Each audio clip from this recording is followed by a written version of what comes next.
Alors, c'est Jean-François Derry pour le Média indépendant Québec.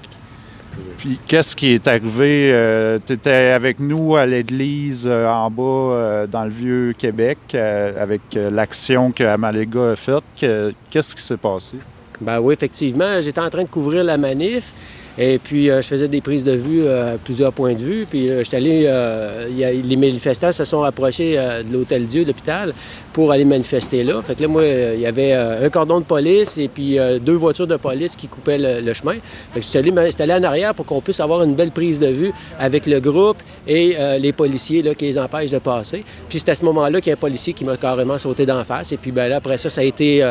ils ont voulu m'enlever ma caméra. Ils m'ont mis les menottes. Ils m'ont amené au poste de police. J'ai reçu un contrat d'infraction pour entrave. Alors, là, moi, je me demande où est la démocratie. Fait que, au Québec, là, que ces journalistes ne peuvent plus travailler tranquille. Moi, j'ai 30 ans d'expérience. J'ai vendu à plusieurs grands médias. Les policiers, je les ai côtoyés. J'ai jamais vu ça.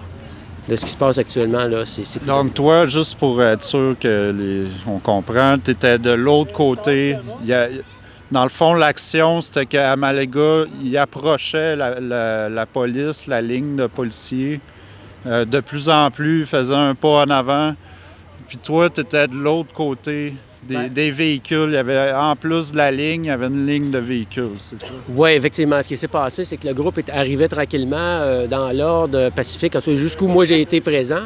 Et puis, il venait juste d'arriver. Et puis, avec les gens lui disaient comment se comporter tranquillement. Il était full pacifique. Et puis, moi, je me suis glissé par le trottoir. Je suis allé derrière les 2 voitures de police. Puis, il y avait un cordon de police en avant de ces voitures-là, entre les manifestants. Alors, moi, j'avais même des voitures de police qui étaient devant moi, les policiers puis les manifestants. Fait que je faisais simplement mes prises de vue là. Quand il y a 2 policiers, ils m'ont carrément sauté d'en face. C'est de l'abus. C'est carrément de l'abus, là. Ils m'ont mis une menotte super serrée. Ils m'ont arraché mes caméras que je voulais pas donner. Ils les ont tout arraché de des mains. Ils m'ont tordu un bras, un poignet. C'est terrible, là, présentement. Là, je me sens plus dans une démocratie. Je me sens plutôt dans une dictature. Puis, en fait, là, j'invite les gens, parce que j'en ai couvert des manifs, là, je veux dire, c'est pas...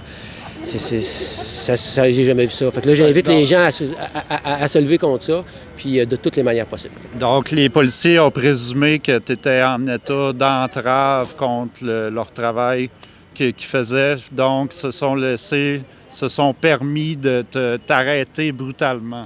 Oui, bien c'est ça. En fait, ce qui arrive, c'est que quand les policiers se permettent, l'État se permet de dire aux journalistes où se placer dans une manifestation, là, évidemment, on ne parle pas d'armes à feu ou des choses comme ça, il n'y a aucune violence.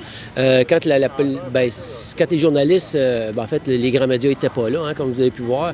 Alors, ils ne veulent pas que les gens y voient que la population est en train de se lever pour de vrai, puis que la police vient sauter d'en face des indépendants. Il y a vraiment des grosses questions là, au niveau là, de nos droits et libertés quand l'article 2B de la Constitution n'est pas respecté, que les journalistes ne peuvent plus faire le travail, il n'y a plus de liberté de presse. Il n'y a que les journalistes des grands médias qui sont payés par l'État qui, actuellement, là, travaillent, puis ils ne viennent pas dans ces grosses manifs-là. Il y a une très grosse manif aujourd'hui. Je pense qu'il y avait au moins 1000-2000 infirmières en costume en face du Château Frontenac. On a eu une belle représentation des gens. Les gens étaient là pour se tenir. Et puis, moi, quand on a descendu vers l'Hôtel-Dieu, ça a commencé on sentait la pression monter parce qu'il y avait le défilé qui descendait. Puis, les gens étaient quand même pas mal décidés parce qu'ils sont dans leur droit de manifester où ils veulent, tant qu'à moi. Alors, félicitations à tout le monde, à Amalega et tout ça. Moi, à partir du moment où j'ai été mis dans la voiture de police, ils m'ont amené au poste, puis ils m'ont simplement relâché. Sauf que là, j'ai perdu tous mes effets personnels. Je suis dans la rue, j'ai plus mes clés, mes choses comme ça.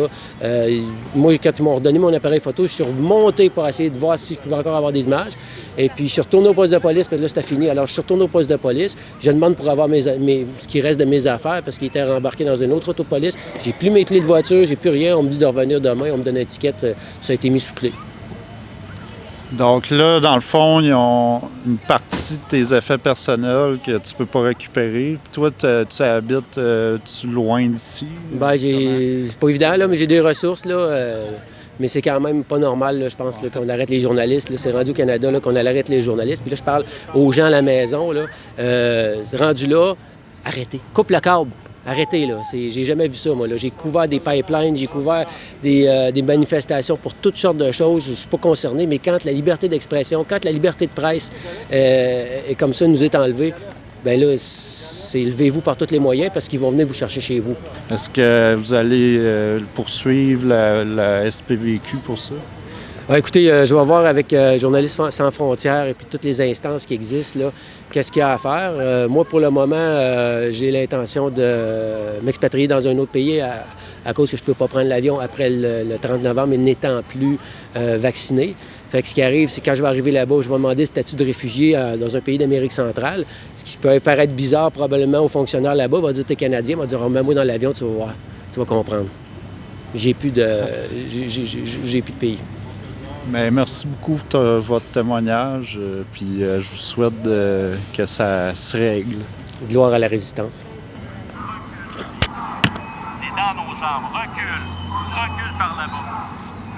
T'es dans nos jambes, là, recule.